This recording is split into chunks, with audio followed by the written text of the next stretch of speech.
me blue. You know it's true that I hit you. Slap in the face, quick in the face. Whoa, whoa, whoa, whoa, whoa, whoa, back down. Whoa, whoa, whoa, whoa, whoa, whoa, back down.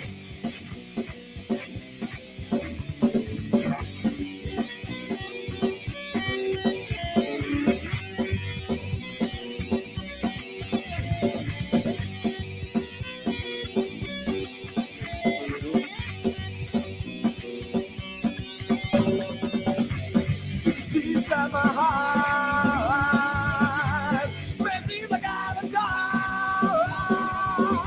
You know it's not bad to think about yourself. That's why this bad time is making me blue. Yeah, yeah, yeah, yeah. You know it's true that I hate you. Slap in your face, quick in your face. Oh, whoa, whoa, whoa, whoa, whoa, whoa, whoa, yeah, yeah,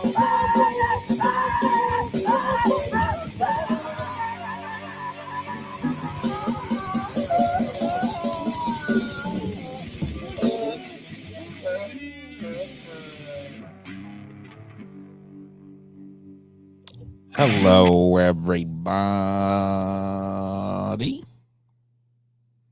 Good evening. How are we doing out there in ideology land? My dudes, my guys, my fellow human beings.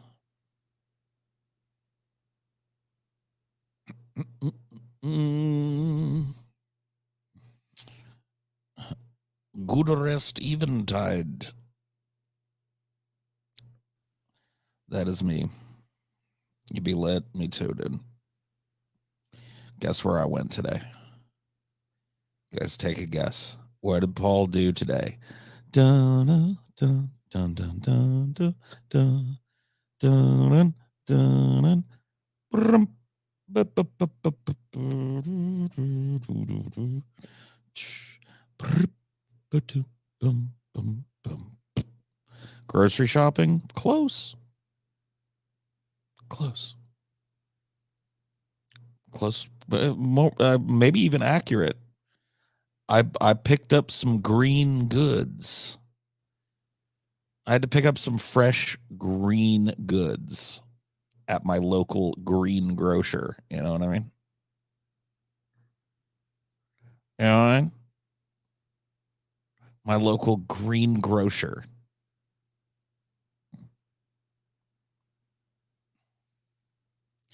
Say 420 is groceries. Yeah.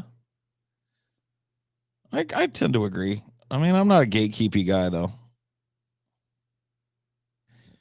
That reminds me, I need to find and steal a good gate closing sound because I want that drop. I'm just going to do that now because I keep fucking forgetting.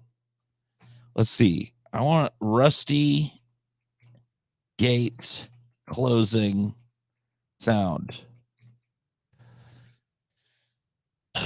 Let's see if I can find it. Beg your pardon. Free rusted gate sound effects. Creaking noise of the iron door, metal creaking, scratching metal. Oh, that's okay. Let's see. No, that ain't it. You guys can't even hear this, can you? Here, let me just throw this up in a meaningful way so we can decide on what sounds like a rusty gate being pulled.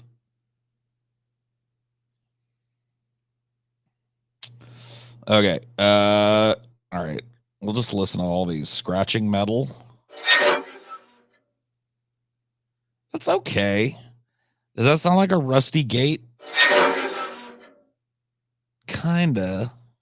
I want it to be longer though. I want it to be like clang, you know?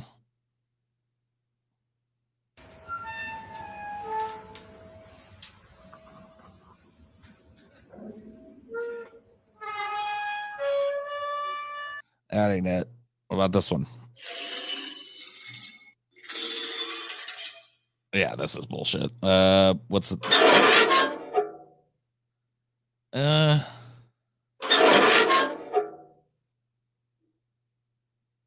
I want to have a sound effect that I can play every time somebody tries to gatekeep me on the show. Ooh, that might be the one. That sounds kind of gatey. What do you guys think?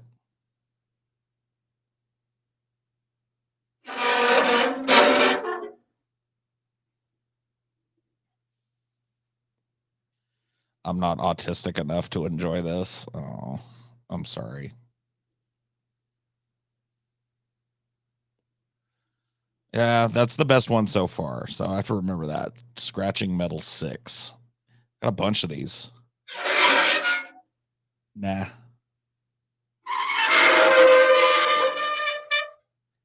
Nah.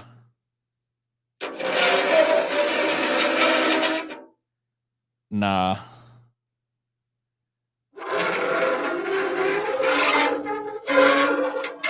No. Okay, 6 it is.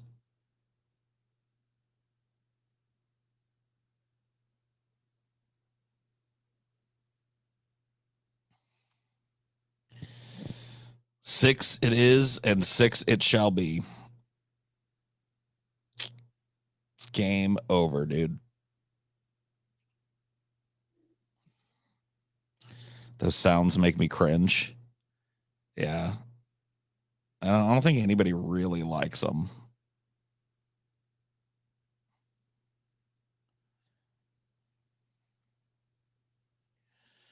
Transfer a sound. Yes, yes, yes. That's the one we want.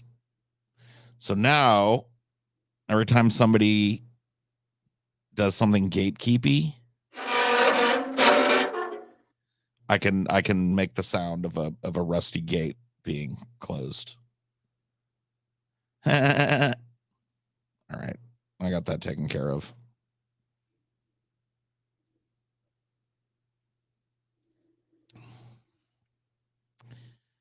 Paul, fill my butt with your love. Your butt? Dude, am I wrong, or does this look like the hardest rap album that you ever saw? Like, if you saw this on the CD rack or something, I would buy this immediately.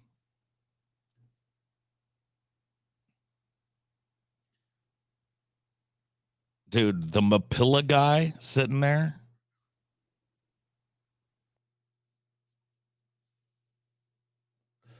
He just needs face tats. I don't know. I like it just raw, dude. I'd like it just raw. I don't think he has to dress it up at all. He's got his Jesus piece, hugging his pillow. Metal Gates. What is this? 6th grade?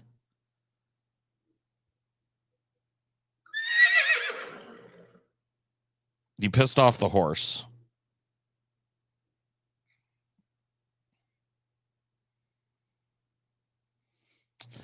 Oh, baby, I like it raw. Yeah, baby, I like it raw. ODE. That's me. Old dirty ego.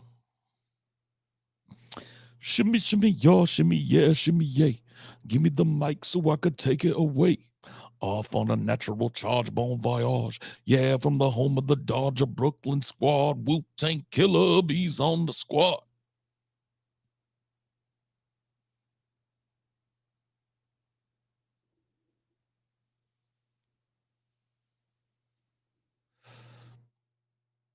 Yeah, ODB really was top woo. You're right.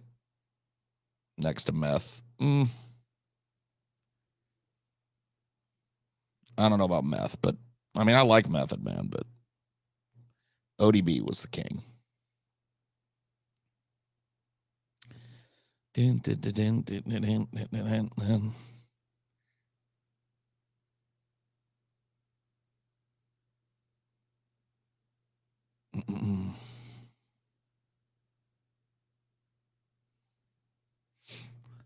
32% THC content requires only one hit for highness. It's worth the extra money. What did you get?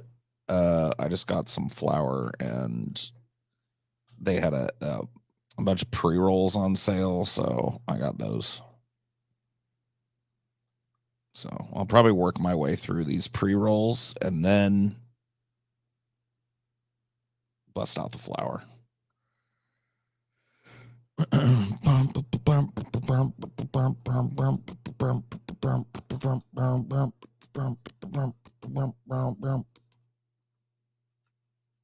Pure, potent, perfect. That's what these pre-rolls say.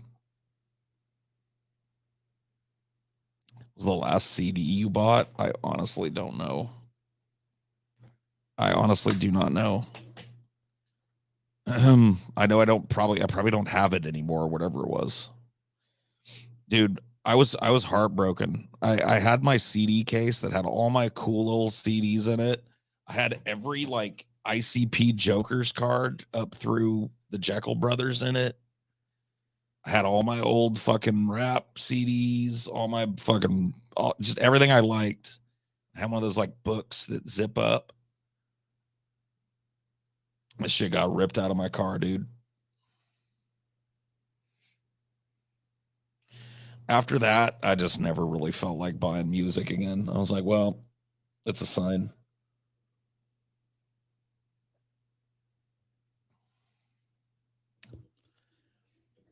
It's a sign at that point. I was like, I'm not gonna go for, dude. There was a couple, like probably $300-400 worth of shit in there.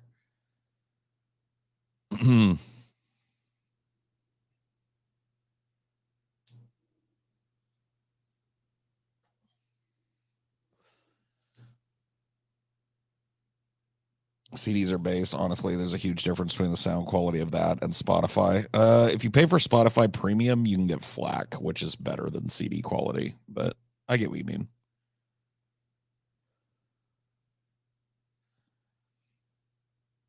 Paul, your stories about Apple Nasty inspired me to start a band. We just played our first open mic. Thanks for motivating me to pursue the things in life. Yeah, cool, dude. Neat. Yeah, I mean, band was a very early one for me. I really have never had the itch to start another band, but it was fun. Being on a band was fun. I liked playing with the boys in the band.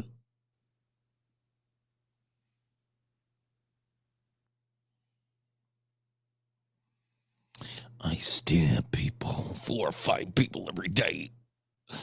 I try and see a shrink to stop that shit, but there ain't no fucking way.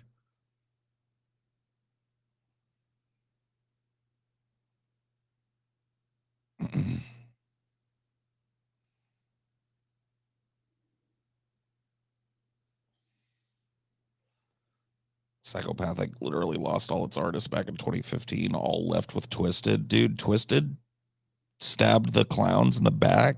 Damn.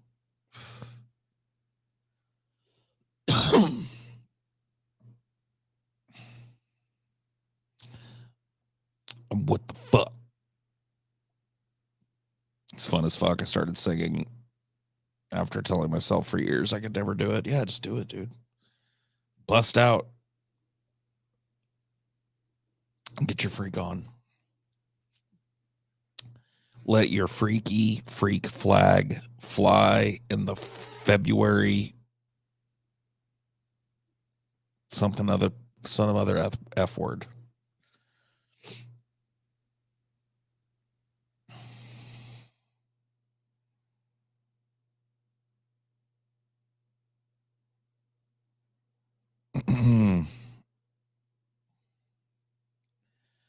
I like the audio of reel to reels myself. I like being in a cave and listening to Ugg, the first musician, clack 2 rocks together myself. I mean, you ain't never heard sound like that until you heard the original Ugg clack 2 rocks together. Bro, you guys gotta go back in time and chill at Ugg's cave, dude. Ugg the caveman, the first musician. Yeah, dude, he rocks. Yeah.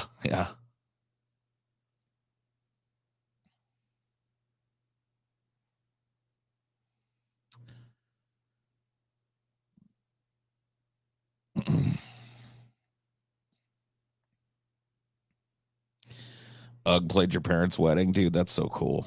The Ugg, man.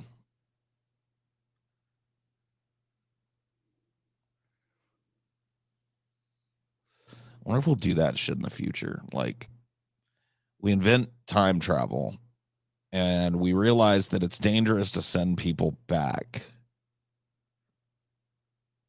because, you know, you can't trust people. But what we do is we start kidnapping celebrities from the past, teleporting them to to our time, forcing them to perform, and then wiping their memories and sending them back to the same instant we took them. So it's like never happened. We take them back. They fucking, you know, Beethoven plays his concerto or whatever the fuck, you know. And then we fucking hit him with the fucking Men in Black flash. Psh, send him back to the exact like a millisecond after we took him. So it's just like he blinks for just a very brief second. And he never knows what happened. He just goes on with his day.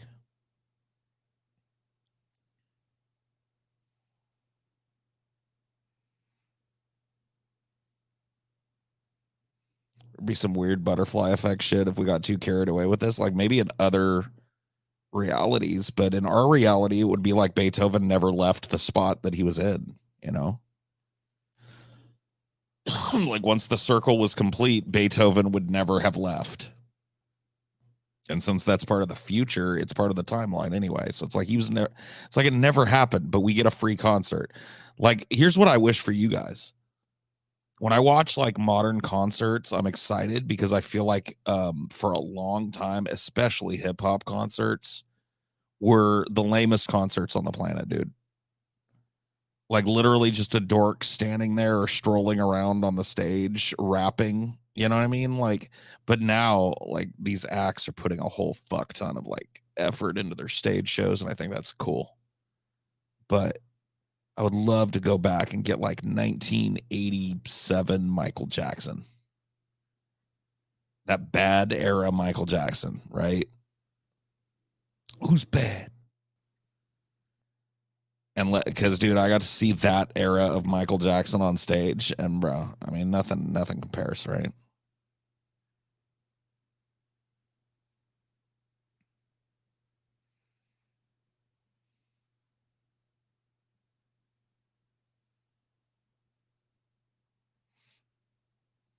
How would I destroy the multiverse, dude? I got it all fucking figured out.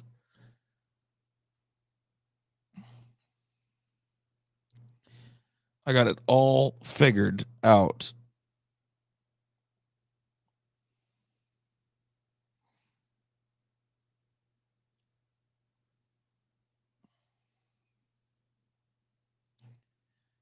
The bad eras when he started turning white. Kind of, yeah. Yeah. It was when it, yeah, I mean, not exactly, but yes. He was fully kind of like he transitioned fully into a white woman by the time bad was happening, yeah. But I'm telling you, it was the peak of his fucking career. That album is so good. It's banger after banger. I mean, the albums preceding it are great. Ones that came after it, maybe not so much, but still good. Is that Mike Bedlam, dude? What have I told you about mentioning the War of 1988, dude? You drag me right back into the shit every time you do that, man. I'm back in the shit. Okay. I don't want to talk about it. Trust me, you don't want to know, man.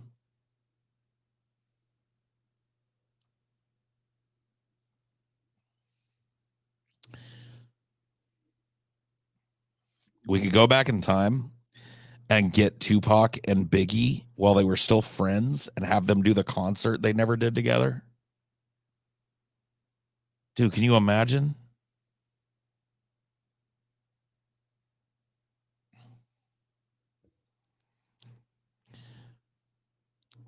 Yeah, hoo ha, Zeke, brother. I'll never forget that, dude. Never forget that. Zeke put his life on the line. He dragged me out of that fucking hell pit. and back into the jaws of merciful freedom. And, you can never repay a guy for that, But I just don't like talking about it, man.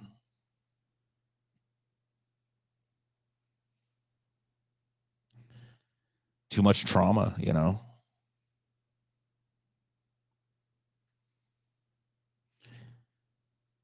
I mean, it was so bad that the government had to cover it up. Right? I mean, like, you guys don't want to know. Like, I'm not a big fan of censorship, but this one time the government did what it was supposed to do. Okay. It functioned how it was supposed to function. You guys were never meant to know about the War of 1988.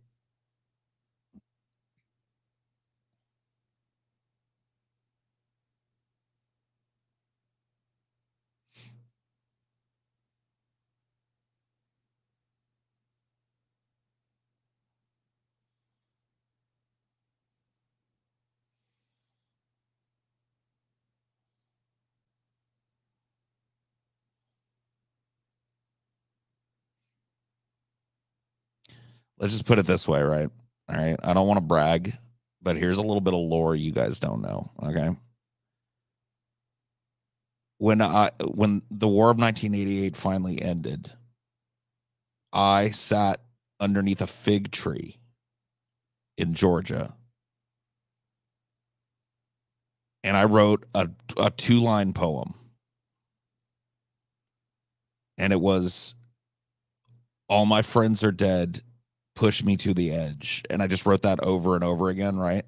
I folded it up and I put it in a bottle and I buried it.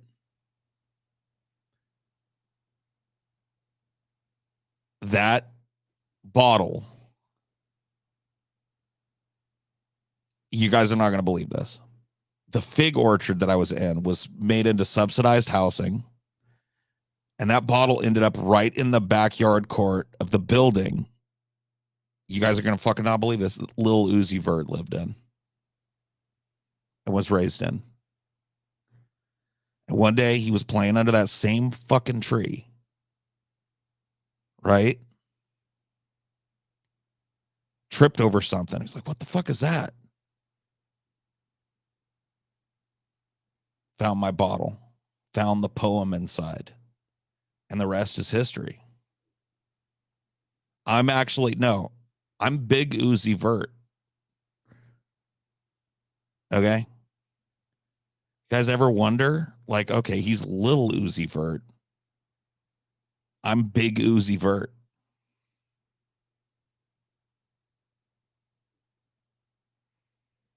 I 50% of his money comes to me. All right.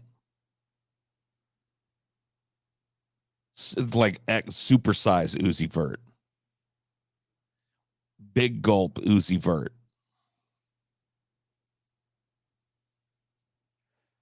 I got more stories about the War of 1988.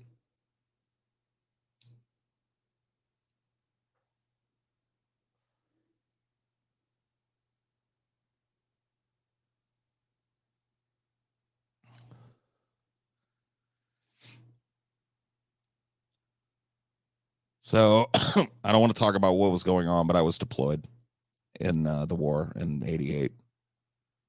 And I was in the Pacific Northwest. And I don't want to talk about what we did, but we just done something that was incredibly, incredibly brutal and hard. And I felt like I was losing my mind. And I was staring at a body of the enemy, a pile of the enemy's bodies that we had made that we were going to burn. And once again, I pulled out that old steno pad of mine, and I was like, I wrote a little poem, and I remember it to this day. It was, I was looking at the bodies and I was like, I'm not like them, but I can pretend. The sun is gone, but I have a light. The day is done. I'm having fun. I think I'm dumb, or maybe just happy. And I was like, oh, that sucks. And I crumpled it up, right? Crumpled it up. Well, I was right by a river, okay? And the name of that river is Wishkaw. Okay, you guys are not going to believe this. And I was right by a little bridge on the muddy banks of the Wishkah. I balled that fucking poem up and I threw it, and it kind of like went up underneath the bridge and got blown into the crack of a bridge. Wouldn't you fucking know it? Wouldn't you fucking know it? Just a couple of years later.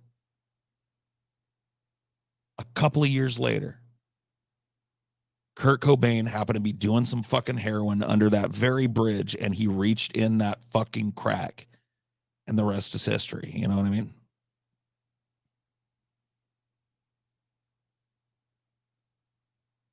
Smells like Paul's spirit. Yeah. Yeah, dude.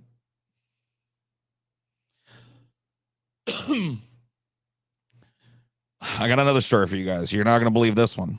All right. The year is 1991, right? And I have this friend. I've never talked about him with you guys really. I try not to talk about like people I know unless I know that they're kind of internet people.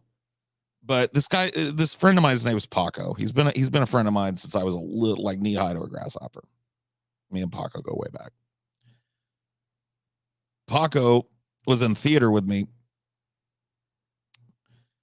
and he was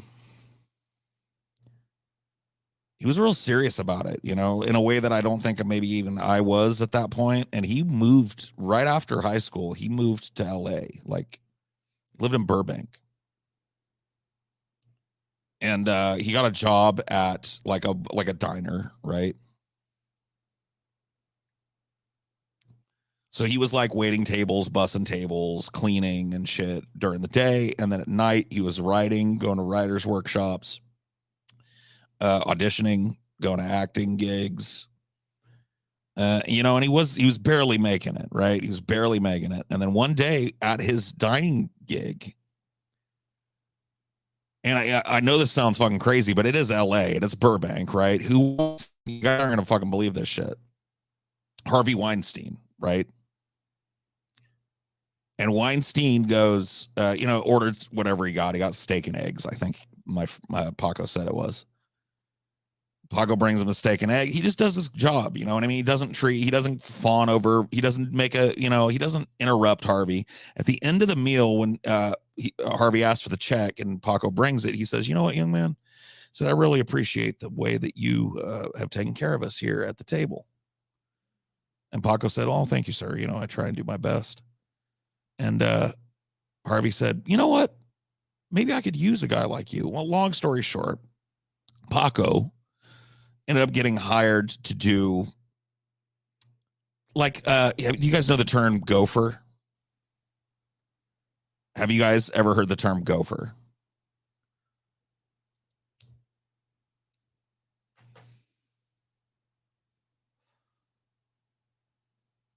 Like he was a gopher. He was like a Weinstein gopher. So Harvey would send him to go like pick up milk, pick up eggs, drug an actress, you know, they'll just like whatever, like busy work Harvey didn't have time to do. And so, you know, he was kind of in Harvey's organization. And so he got, anyways, long story short, I'm sorry to belabor this, but I'm just giving you guys a background to, so you guys will know how I ended up where I was. So I'm at Harvey's mansion because Paco got invited to this Viacom party in LA, in downtown. And it's like this real exclusive party, and he had a +1. He was allowed a +1. And so he calls me up. And he's like, "Hey, Paul Zigo, you know, I'm gonna be at this party with a bunch of movie stars, rock stars and shit." I was like, "Bullshit, Paco." He was like, "No, Paul Zigo. I swear to God, Paul Zigo." And I was like, "Paco, dude, can you get me in?" He was like, "Dude, that's why I'm calling. I could get you in." I was like, "Fuck yeah, I'm there." So I didn't have a car yet. I was 11 years old, you know what I mean? So I fucking hitched a ride. I hit the fucking road, dude, but I got there. Of course. I go in there. Honestly, the party was fucking stacked with celebrities. But you guys know who, this is the craziest fucking coincidence, right? You know who's there? Tupac. I fucking shit you guys not. Tupac is roaming around this motherfucker, right? And Harvey had like this area in his in this thing set up like a sports bar where it was like you could sit. Drinks were obviously free, and you watch like some games and some news on some TVs that were up behind the bar. And so I was doing that. I was chilling, just like fucking people watching and shit, right? And all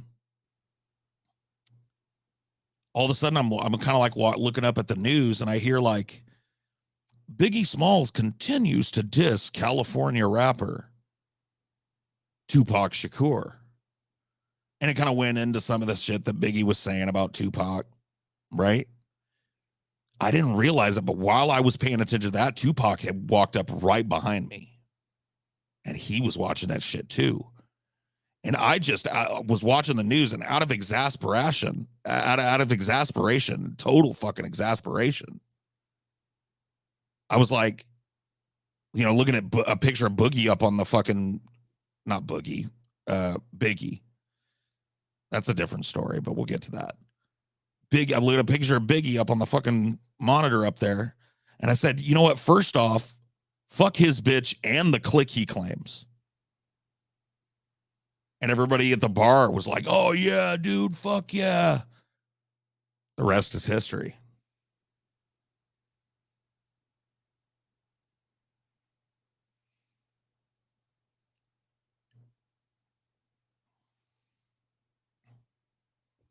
The rest is history. The rest is history, dude.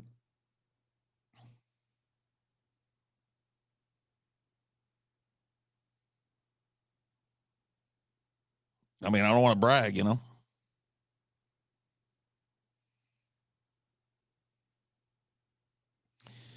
I got some pretty cool opportunities as a kid, you know, in the early 80s. My parents were making enough money to send me on this really cool fucking European trip. It was like an outreach program. So anyway, like the long story short, my class had pen pals. Our pen pals happened to be in Russia. And so the trip was to visit our pen pals. But when we arrived at the airport, we were approached by some Spetsnaz guys, honestly. And they said, you know, President Gorbachev is here. And he's actually going to meet with Ronald Reagan soon. And he would like to meet with you because we know that you're Americans. He would like to talk directly to you and ask what you think about the situation going on in Berlin. And so it was just like, you know, I was a little kid, so I didn't really know the like weight and gravity of what was going on, right? And I went into this room. It was the weirdest thing. It was this room that they had like split down the middle, and one half of it was Russian diplomatic territory, and the other half of it was American diplomatic territory. And the Americans couldn't cross, and the Russians couldn't cross, vice versa. But I shit you not, I walk into this room to meet Gorbachev, and then I look and I see the president. I see fucking Ronald Reagan, right? Chilling at the other end of the fucking thing. And so anyway, but I wasn't there to meet him, and he didn't. I don't think he noticed us coming in. And Mr. Gorbachev is sitting there, and he goes, "Oh, you know," he spoke pretty good English. He said, "Oh, you know, children, hello, it is I, Gorbachev, and I wanted to talk to the real American, real Americani, so I could see what you think about this situation in Berlin." And he's like, "Let me explain. There is wall. There is wall in Berlin.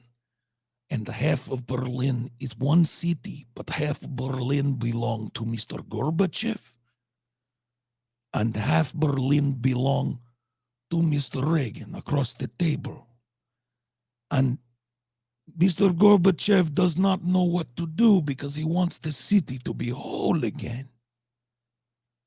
But he does not want to give up his ownership of the city." Well, kids are sitting, you know, I was sitting there nodding. And he said, "So which children should I do?" And honestly, we were all stunned. I mean, it's very impassioned the way he came at us.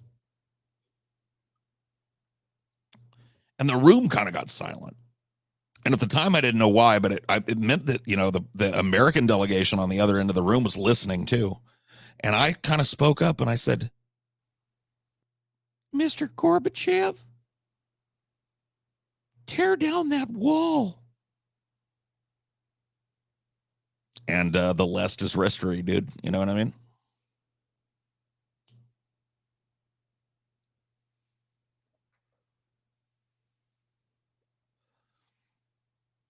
The left is history. That's all I got to say about that,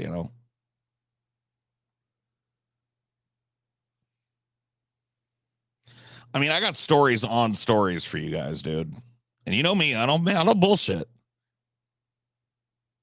Like, I've met a lot of people, man, just by happenstance. Kind of had brushes with a lot of people, Crazy that I met Gorbachev. I know. Should write a memoir, bro. Tell me about it. It would be like I'd have to do volumes.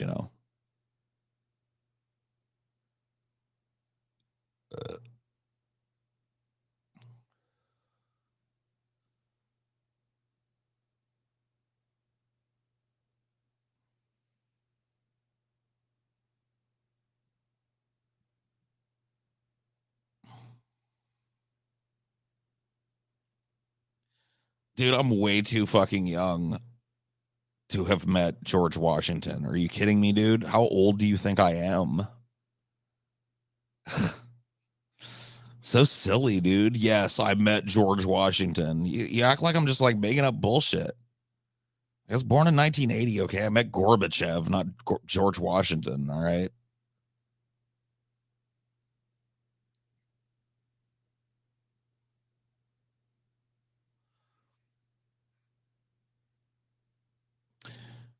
When I was little,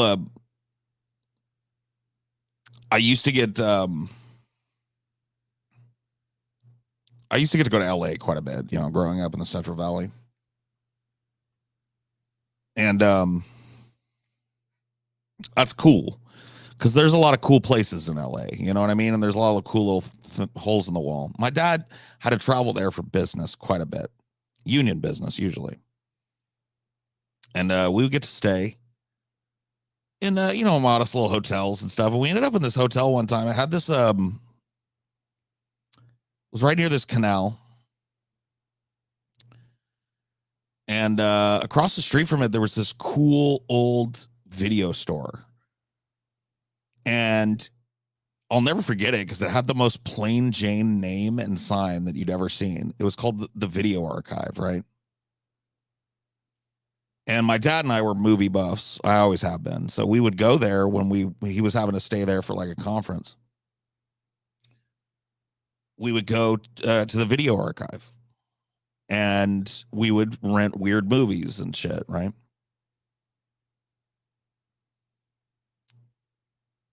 Anyway, one day it was really rainy outside. And me and my dad were going to go to some like lunch thing, I think, that they were having to like wrap up this union meeting that we were there for. And we didn't think it was raining that hard, but it started raining harder. Like if my mom had been there, she would have definitely made me put my galoshes on. But anyway, long story short, both me and my dad ended up getting soaked. And it's like 7. So like back in that day, it was kind of hard to find like a clothing place, especially one that would have nice clothing for me and him that was open. But we found this joint. And this lady did not want to fucking let us in the joint. But we begged, you know what I mean? We were like, please, you know what I mean? We'll be quick. We'll take whatever fuck just as long as it looks nice. We just want 2 of the same thing. One for me, one for my son. And she said, okay, all right, we'll do it real quick.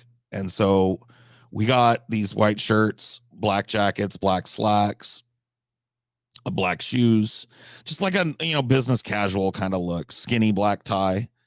And they had these like sunglasses at the thing, and my dad and I we put on the sunglasses. And my dad was like, you know what? Now that we've gone through all this crap, I kind of don't even want to go to this luncheon. You want to blow it off and go to the video archive? And I was like, fuck yeah, dude. I'd rather, like, he's like, let's just order a pizza. We'll go to the video archive. And so we walked. One of the cool things about the video archive was they were always playing some really good music in there. And me and my dad walked in, and I could hear that the music was, oh my God, what's that song called? It's like an old, like, 70s song. And it was like, looking back on the track for a little green bag. Got a time losing mine as I'm losing my mind.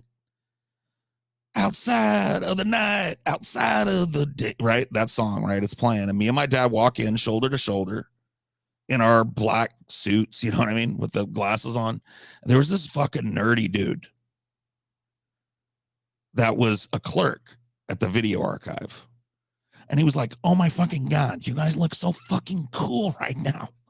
You guys look fucking so cool right now. What do you call yourselves? What's your gang?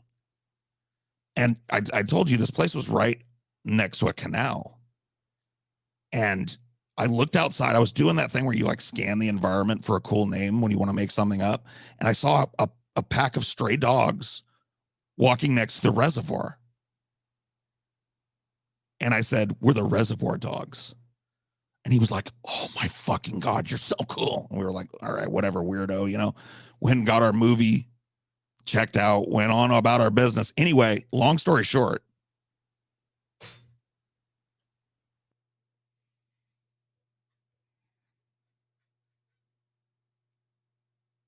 that clerk at that little LA store called the Video Archive happen to have a very famous name. Guys aren't going to believe this shit. Quentin Tarantino. No fucking joke. No fucking joke. Okay, look, weird fucking coincidence. 2 years later, he would release Reservoir Dogs. I'm just saying. Just saying.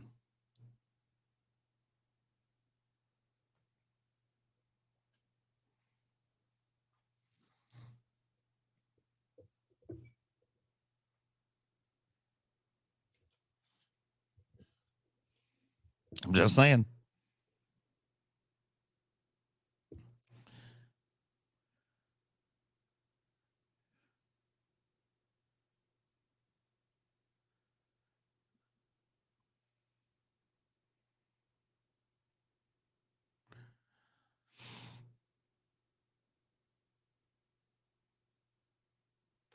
That's the long and the short of it.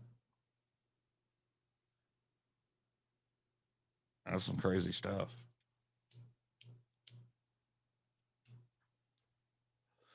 I mean, I won't say I've met everybody, but like the big celebrities and stuff in the 80s and 90s, I met quite a few, you know what I mean? Like you guys should just ask, and if I have a story, like I'll tell you. You know what I mean? Because I've never really thought about it, but like if I really think about it, I've actually met quite a few fucking celebrities in my life. And I've got some crazy stories, man, but it's hard to pick one, you know?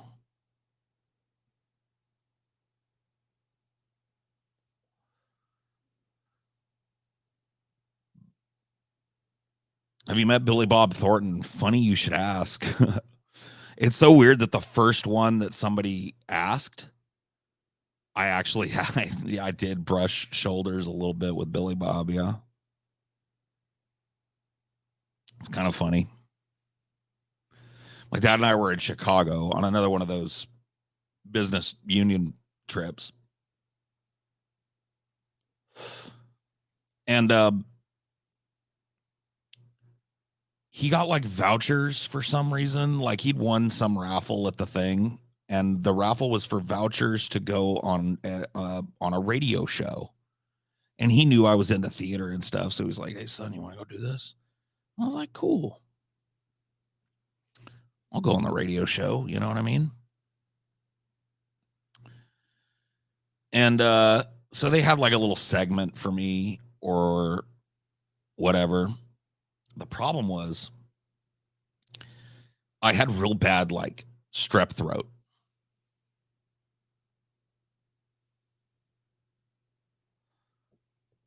And so I could speak and I was legible, but it sounded a little weird, you know. And so the people listened to me and they were like, "No, you sound fine. Dude. As long as it's not hurting you, you can go on." And we were like, "Cool."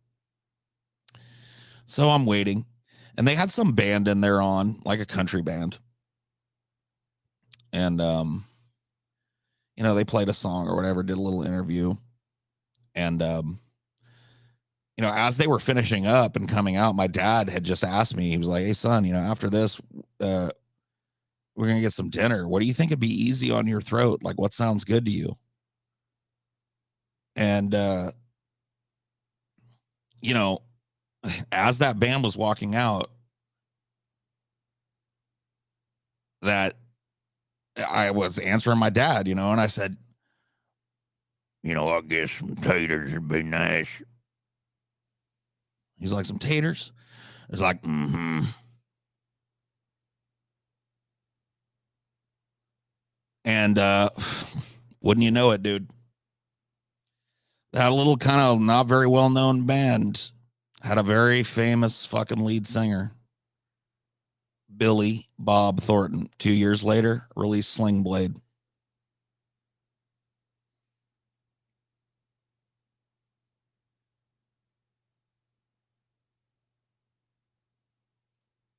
Paul, you have me messed up saying ladies today look like Vanellope Von Schweetz. They don't just look like her, they act like her, dude. Like once you know, you'll see it every fucking where, dude. Vanellope Von Schweetz infected the minds of America's fucking young female youth and has turned them into Vanellope Von Schweetz, dude.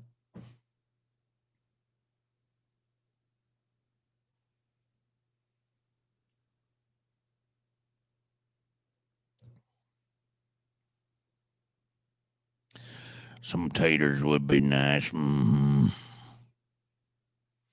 I don't reckon I want to kill nobody. Mm-hmm. That there's Sling Blade. Cash me outside about that.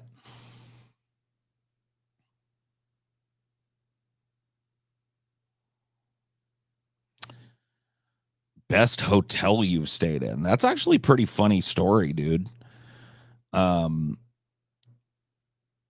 It's a pretty fucking funny story, right? So my dad, like I've told you guys, it just it came up a lot. I traveled a lot with my dad when I was young. He was away a lot as a union president on union business, and he was allowed to take one of his kids with him at a time. So he would alternate between my sister and I. And so one of the times I got to go, we were in, of all places, Pittsburgh, Pennsylvania, right? And my dad my dad went to this thing, and I had to kind of stay in the room. It was a little boring for me, but whatever. I would bring my Nintendo to hook it up to the TV and play it. My dad came home after the second day. We were supposed to be there a whole week. It's supposed to be like a 5-day thing, and then on the 6th day there's a party. 7th day we fly home. The second day, my dad comes in and he goes, "Fuck this." And I was like, "What?" He's like, "Dude, this is bullshit. I don't even need to be here." He's like, "You want to go to New York?" And I was like, "Huh? New York?"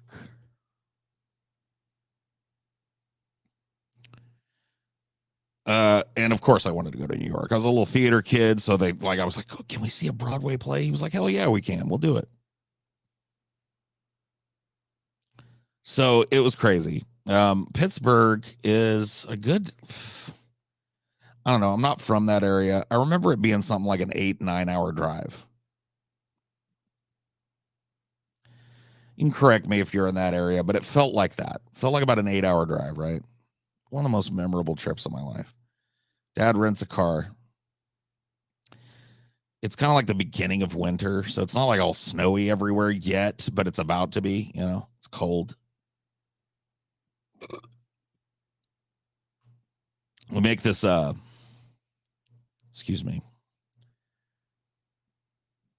We'll make this long journey through the forest. And it was one of the crazy things I remember is like once every 3 or 4 miles, there's a big blood smear on the road. And eventually I asked my dad, like, what is that? And he's like, people hit deer. Like, that's a deer strike. Like, every time you see one of those, that's like somewhere somebody slammed a fucking deer right there. I was like, oh my God. So anyway, we drove. Now, you got to keep in mind, my dad had never been to New York. I definitely have never been to New York. So we get into New York, and it's like in the middle of the night. It's like 2 in the morning, 3 in the morning, right?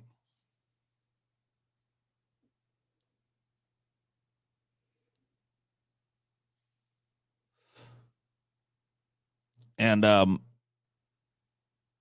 fucking crazy. We didn't know where to go. So we went to like Manhattan. We went to South Manhattan because we figured, oh, that's, you know, that's right in the middle of New York. We'll get a hotel down there. Nah, not really though, because there's not really that down there. That's all businesses and they're all closed. And anyway, I've told you guys a story before where we peed in Battery Park because we couldn't find a place to pee. But anyway, on that trip, we stayed in a pretty seedy hotel, and then my dad splurged. He was like, fuck it, we're going to get a nice hotel. And so we got a hotel at the Four Seasons, which is a famous old expensive upscale hotel. I mean, like movie stars, rock stars, visiting presidents, visiting international dignitaries all have stayed there, right? And my dad books us like a suite.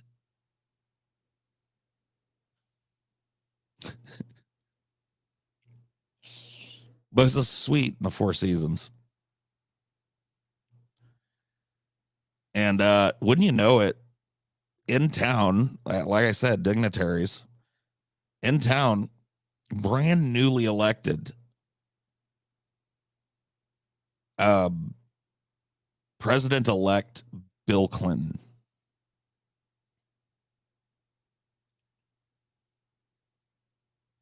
And my dad, you know, my dad is kind of a hard ass, right? My dad it wasn't like real experimental with drugs and stuff. But he tried a little pot at one point, at some point in his life, you know what I mean? He didn't like it. And so we end up going up to our room right as the Secret Service is ushering President-elect Bill Clinton down the hallway from his suite at the Four Seasons. And they fucking they react to us. Like a bunch of hands went towards their guns and they're like, whoa, whoa, whoa, who the fuck are you guys? We're like, we rented this room. And they were like, this whole level is supposed to be closed off. They should not have rented you in this room. And they were like, we're going to have to question you. And Bill was standing there, you know what I mean? But I was scared. I didn't even realize who it was. I don't even know if I saw Bill at this point. And, you know, they were really interested in my dad. You know what I mean? So they, you know, one of them pulled out a flashlight and was like, start questioning my dad. He's like, are you a member of a criminal organization? And my dad was like, no, I'm not. I'm a union president from California here on business. I said, are you a member of the Communist Party? And my dad was like, no, I am not, sir. And he goes, have you ever used any illicit drugs? And my dad was like, yes. What drugs, sir? What drugs have you used? And my dad said, one time, right around the college age when I was in the Army, I smoked a little marijuana, but I did not inhale, and I did not like it. And the guy was like, all right, go about your business. Go to your room. Sorry about that, folks. You just can't be too careful with the president. And Bill walked by and was like, sorry about that, buddy. And he like ruffled my hair. No joke. 1 year later. Wouldn't you know it? Wouldn't you know it?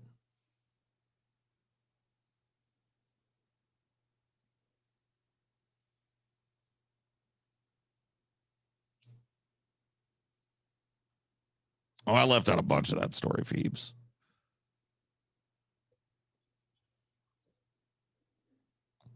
Why haven't you told this crazy story before? It just never came up, dude. I don't know.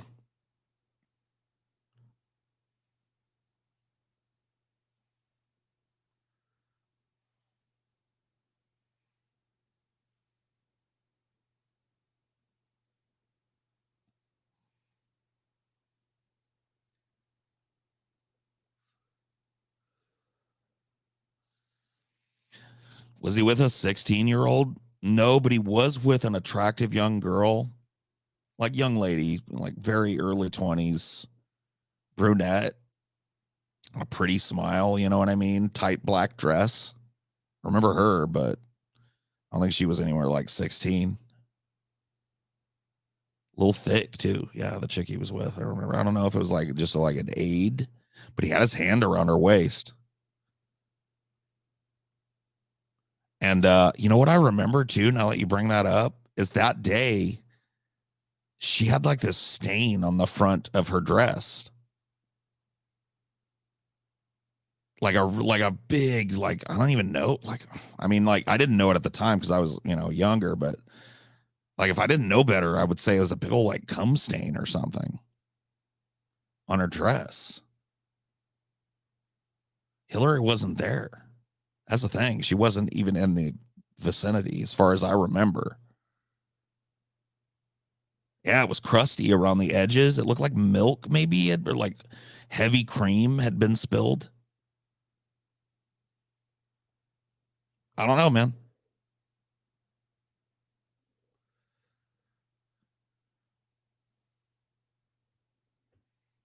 I don't know. Just weird things you remember, Paul was trolling all along. What are you talking about, bro? I've always been straight up with you guys, dude. I don't make shit up.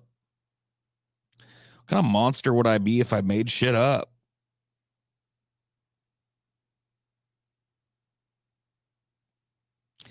It was like a dark blue dress with like ruffles at the shoulders, if I remember, and like tight, like spandexy through the middle. She was very pretty. Like I remember thinking, damn, like that chick he's with is hot. My dad even mentioned it too. That he was like, that chick with the cum stain is hot, huh? And I was like, the what stain? I don't. I mean, yeah, she was pretty. She was pretty fucking smoking. Just crazy.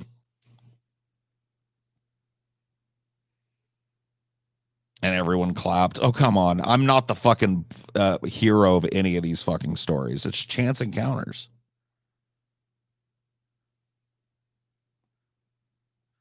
Paul, did you swim across America? There is no contiguous body of water that goes from the East Coast to the West Coast. Okay.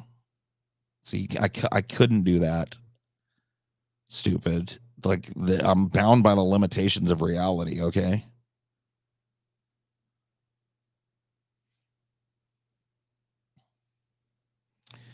Just tell us one thing, Paul. Was the Anna Nicole Smith story real? Just as real as all the rest of these? Absolutely. I don't tell, like I said, I do not tell fucking fibs.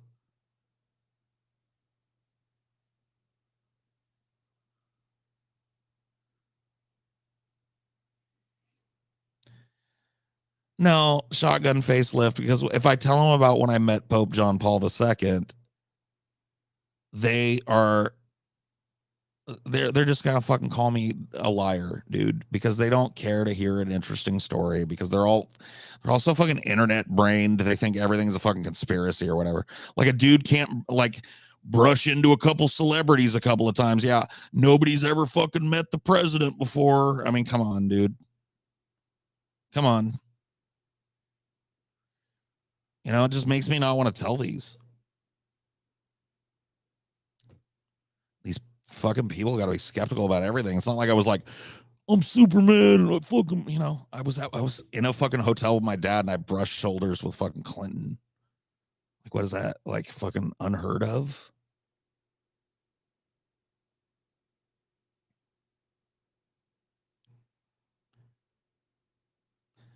That's funny that you ask, Zeke, because my dad's a funny dude. He had this little comic strip he would draw and he inserted himself into it, but to hide that, he made it a woman and her name was Paula Jones.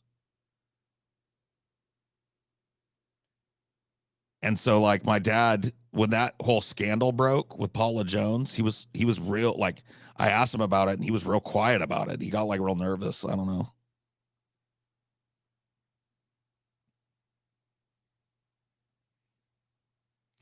He did more than brush shoulders with you. I mean, no, but if he did, I wouldn't tell none of you guys because you guys just call me a fucking liar all the time.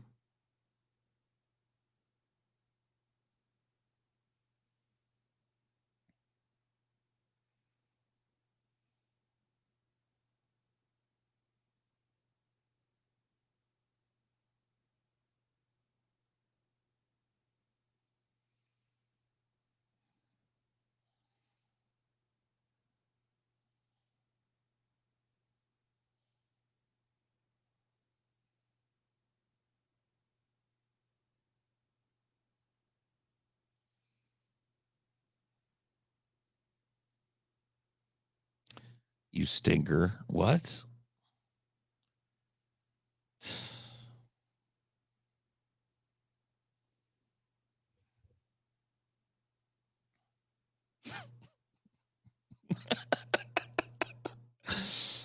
Or 6 months. Well, like that's how memory works, right? Is I haven't thought about that in years, and then like I thought about it, and like as you guys brought it up, it's like that little snatch of memory came back.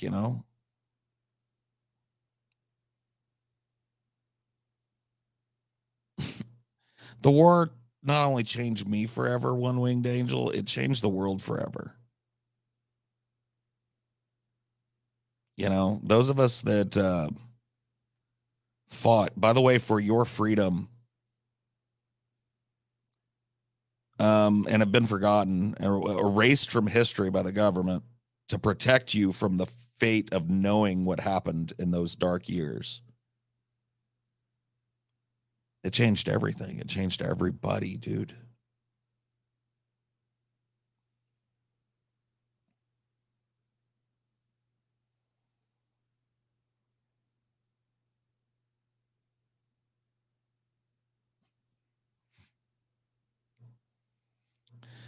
Didn't you also go to Area 51 with Michael Jackson and Dance with the Aliens? Oh my God. Yeah, dude, because everything I'm saying is so far fetched. Yeah, then you meet with the aliens. I mean, come on, dude. Don't thank me for my service, one winged angel, because you know what? It rings hollow with us vets of the War of 88. Because you'll thank me for my service, but then the very society that we live in denies that my service exists. My history was wiped clean. I was given a new fucking identity.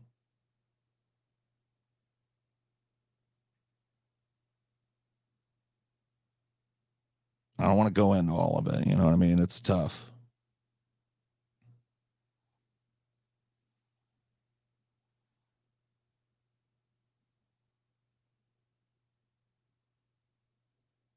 Brings back a lot of memories, though. I'll tell you that.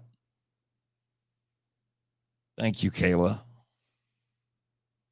I can't speak my name before because if I do, then I'll be fucking like disappeared so quick.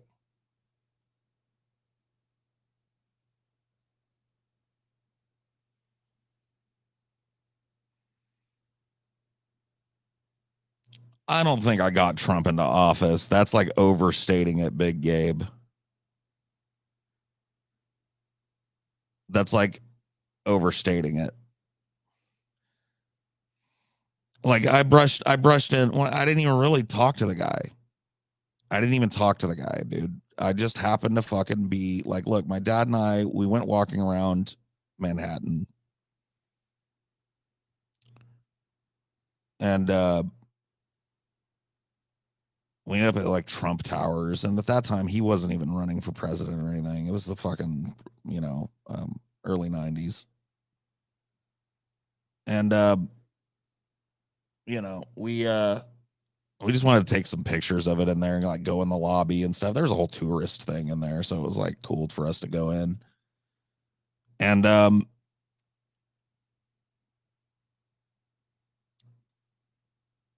anyway,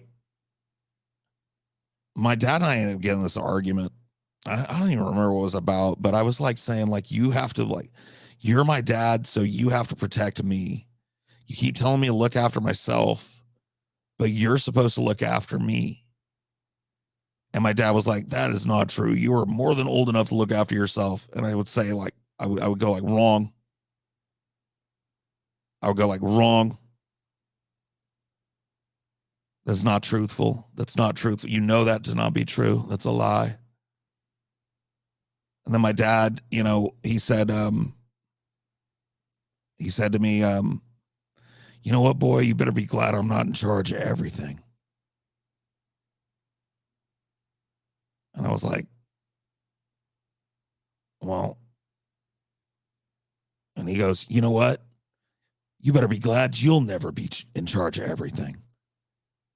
And I said, well, you better be glad too, Dad. I'm never in charge of anything, because if I was, I'd lock you right up. You'd be locked up. You'd be in prison for negligence. And my dad, like, I looked up at him after saying that, and his eyes were like as big as saucers, you know what I mean? And I looked up, and standing like right behind me, fucking Donald, dude. He put them big old, like, he's got giant fucking hands. I remember that. He put those big hands on my shoulders. He's like, good boy, give him hell. Give him hell. And then he walked by my dad, and he was like, Dad, you're doing a good job. You're doing a good job. Dad said, oh, thank you, Mr. Trump. Thank you, Mr. Trump. Enjoy your time here at Trump Towers. And he walked by, you know what I mean?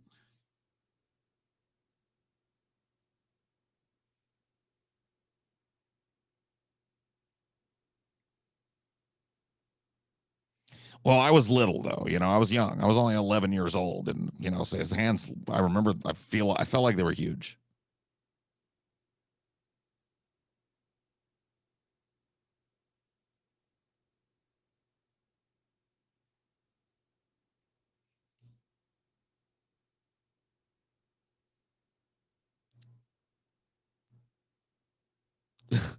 You know what, dude, Zeke? It's so crazy that you mentioned that. It's so crazy that you mentioned the actual term "Make America Great Again," because I mean, I don't even want to tell people this part of the story because they won't believe me. Never mind. I'm tired of being called out by this chat. These people are trolling me tonight. It's like everything's a lie. Everything's a lie. Everything's a lie. Everything's a lie.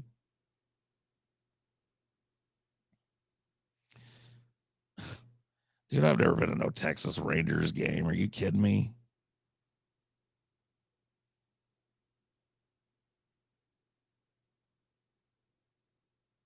Never met George Bush. Come on, man.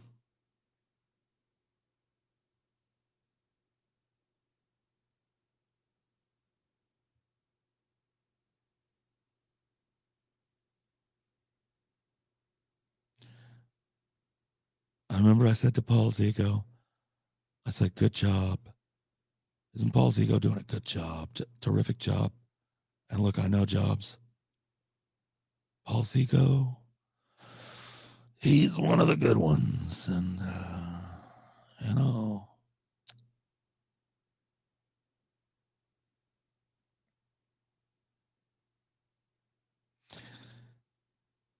Did you ever meet Satan? Funny you should ask, dude. I mean, on another business trip with my dad. It's crazy that you even asked that, dude. It's crazy that you even asked that. Yeah, I did meet Satan, dude. So my dad had a business meeting, a union convention, and it was in Georgia.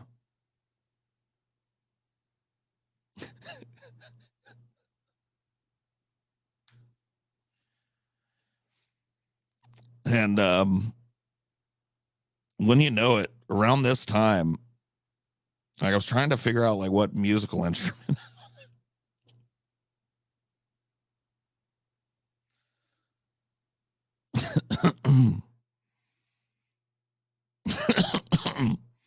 Excuse me, sorry.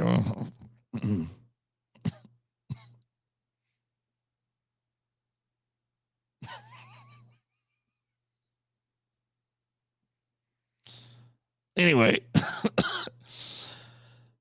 I was trying out the fiddle, and my dad was away a lot.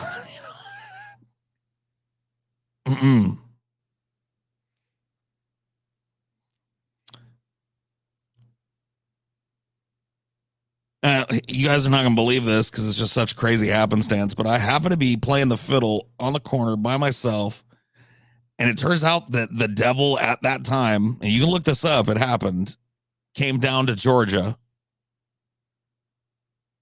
looking for a soul to steal. He was in a bind, you know what I mean, way behind. He was looking to make a deal. You get what I'm saying? Like Satan was not at his most powerful. He was behind on shit. Like he had to get a soul, or else.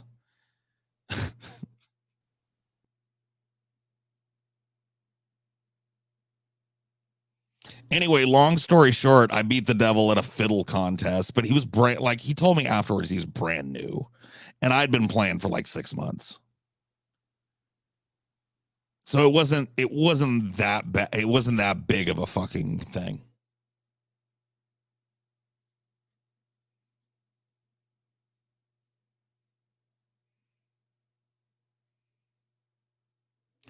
I'm just telling stories, Crest and Slice.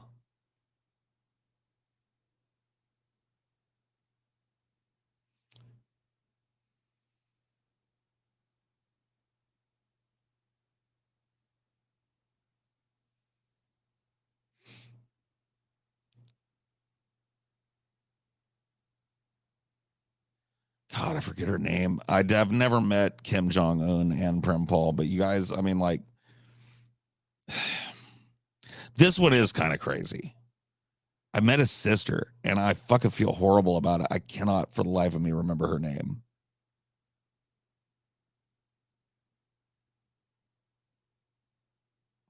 I cannot remember her name. What is Kim Jong Un's sister's name? Can somebody look it up for me? Because I'm gonna feel bad just for saying her over and over again.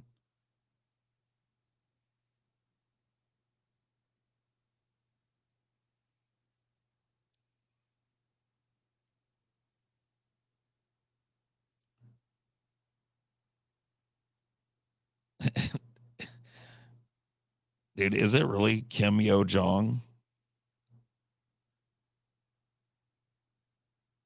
No, that's not right, dude. It's not Kim Soul Song, dude. Like this chick actually exists, dude.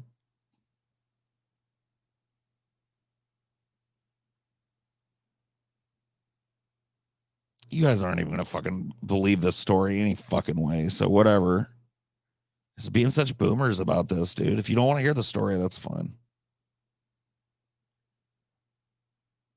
He has two sisters, yeah, but the one that's like involved in his government. Kim Possible. It's Kim Jo. It's Kim Yo Jong.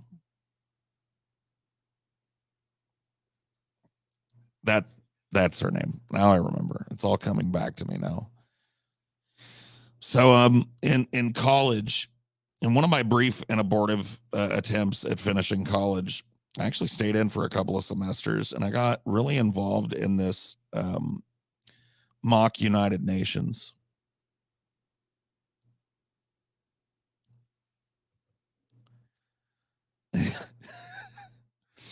And wouldn't you know it, I drew out of all the fucking nations out of the hat at the beginning of the fucking semester, I drew North Korea. crazy, right? I was just like, oh man, this is fucking. I just got like triple the work of everybody. Fuck me, bro. But that's how it was. And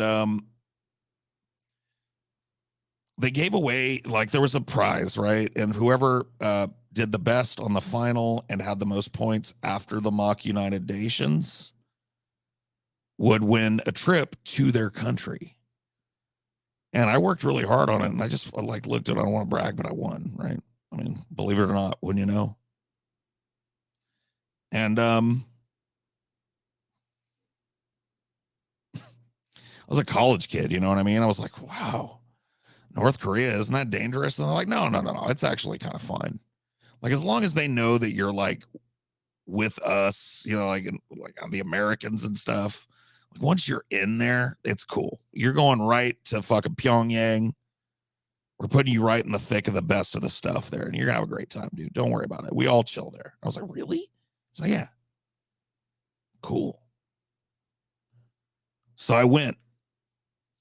It was actually kind of depressing, dude. The place was kind of fucked up and it was pretty barren at night. Not a lot to do.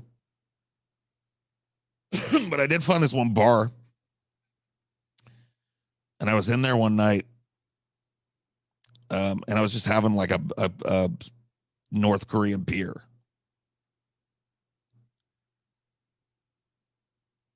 And this woman like bursts into this bar. It's almost empty in there. And she's, speaking in like, I don't speak Korean. She's speaking a heavy Korean. She's mad, you know what I mean? Like, I don't care if you don't speak a language, you can tell when somebody's mad. She was like, yo, ta, binduwa, chingdoba. You know what I mean? It was fucked. She was yelling at two other dudes. And these dudes were like big, burly Asian guys, like black jackets on. She turned around and they were like going to like try and maybe put hands on her. She turned around and she went, no sha matu takchi. And they both like went pale, dude. I was like, whoa, I'll never forget that shit. Anyway, she ended up sitting next to me and she was pissed. And I was like, what the fuck? I'm going to shoot my shot. She's cute. You know what I mean? Looked around my age. I was like, hey, can I buy you a beer? And she was like, no, you cannot buy me a beer, you stupid fat American. And I was like, whoa. And I like instantly like, put your head on my shoulder. You know what I mean? Like I had one of those moments. I was like, oh my God. She was like, what do you kids call it in anime? She was so tsundere. You know what I mean? She's such a tsundere. So I sat there with her the whole night, you know what I mean? We chatted it up or whatever. I couldn't believe I was getting along with her so well.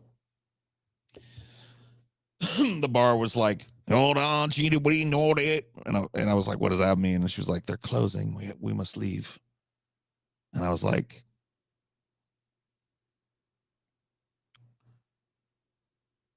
that sucks. I've had a great time. And she was like, I have too. And I said, I don't want to disrespect you by inviting you back to my hotel, but I would love to have a drink with you and continue the conversation. And she said, are you staying at the Pyongyang Regency? I said, yeah. I'm staying there. She said, I would love to. And so we walked together, it was just a few blocks from my hotel. We went up. Look, I don't want to kiss and tell, but we made passionate, sweet love. Beam of moonlight coming, the Pyongyang moon hanging heavy in the sky. Such a strong personality. She was very forceful. Okay. She knew what she liked. She knew what she wanted. Anyway, I won't give you guys details because you're sick fucking pervs and you need to be put in horny jail. Okay. But let's just say that we made love.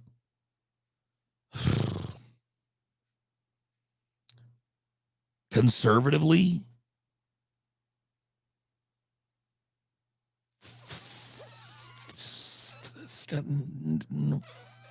40 times. passionate, unbridled, sweaty. We're laying there in the Pyongyang moonlight together, basking in the afterglow, both of our bodies, of course, covered in a fine sheen of sweat. And she was cradling me from behind, kind of giving me a little bit of little spoon. And our naked bodies were, pressed together in the moonlight. And she said, "Would that I had a life as simple as yours, Paul." And I said, I feel horrible, but I haven't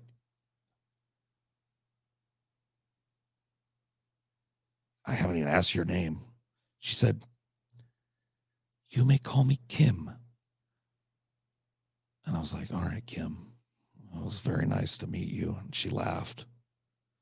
And she said, "Oh, to have a life so simple." And I said, "Why do you keep saying that? What's so simple about my life?" She said, "Let me ask you a question. Paul, from America." And I rolled over and faced her in the moonlight, and she looked so exotic and beautiful and Korean in the moonlight, still covered with the juices.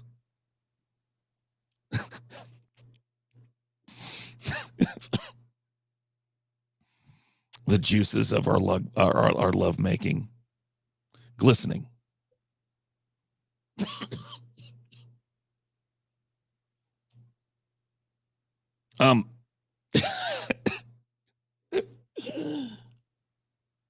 And she said, "Have you ever lived in someone's shadow and not known how to get out of it?" And my immediate thought was to say no, but I thought about it and I was like, I don't know, maybe. She said, "In what way?" I said, "I don't know, kind of like my dad." She nodded kind of knowingly. I said, "Oh, you had one of those dads too?" And she said, "You could say that." And I was like, "Yeah, well."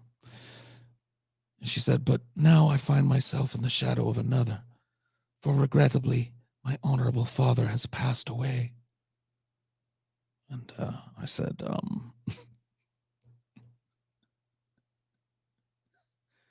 "Well, you want to talk about it?" She said, "Would that I could. But in non-specifics, let us say that it is my brother, that he controls the family company. And even though I would be more suited to running the family company now that our honorable father has passed away, he believes it should be only him. And society is against me because they do not believe that a woman can usurp a man and take away his business. And so I do not know what to do." And I looked at her, and her beautiful almond-shaped eyes glistened in the moonlight, with tears forming. And a single one of them rolled down the inner track of her nose, and I caught it with my thumb. And I said, "Kim, I don't know you very well, but I know one thing. You're not like the other girls. You're not like the other girls that I've met. You've got a fire inside of you that I believe only a person that has been with you like we just were could even begin to understand. And having had the privilege of that experience, I know one thing about you, if nothing else." And she said, "What is that?" And I said, "You don't need to be in charge to be in charge." She said, "What do you mean?" I said, "Let your brother run the company. Let him take all the heat. Let him take all the flack. But you run the company from the background. Because that is where you can make the hard decisions and get things done." And she looked at me for a long time. And then she just, like, you guys wouldn't believe it. It was like she was a different person. She jumped out of bed and said, I must go. And she rushed out of that fucking hotel. And I said, please, no, Kim, please. But she wouldn't listen to me. And she left.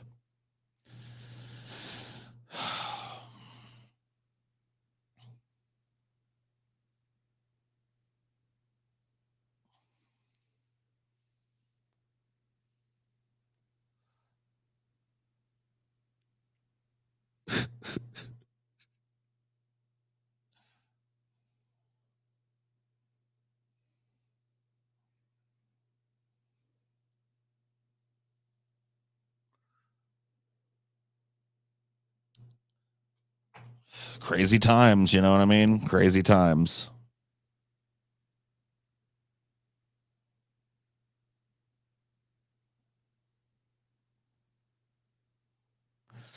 I had to hold it back a few times during the telling of that. Yes, Sorcerer Slothful. I'm sure you could hear it, like my quavering voice.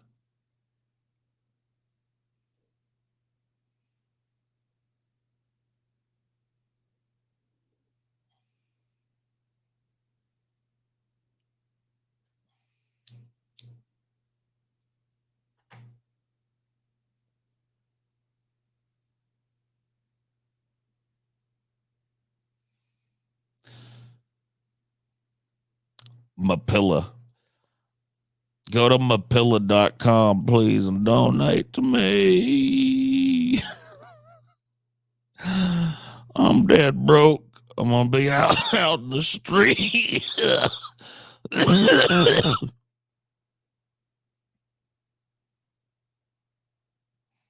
Please buy him a pillow. Buy him a pillow. Save the Mapilla guy.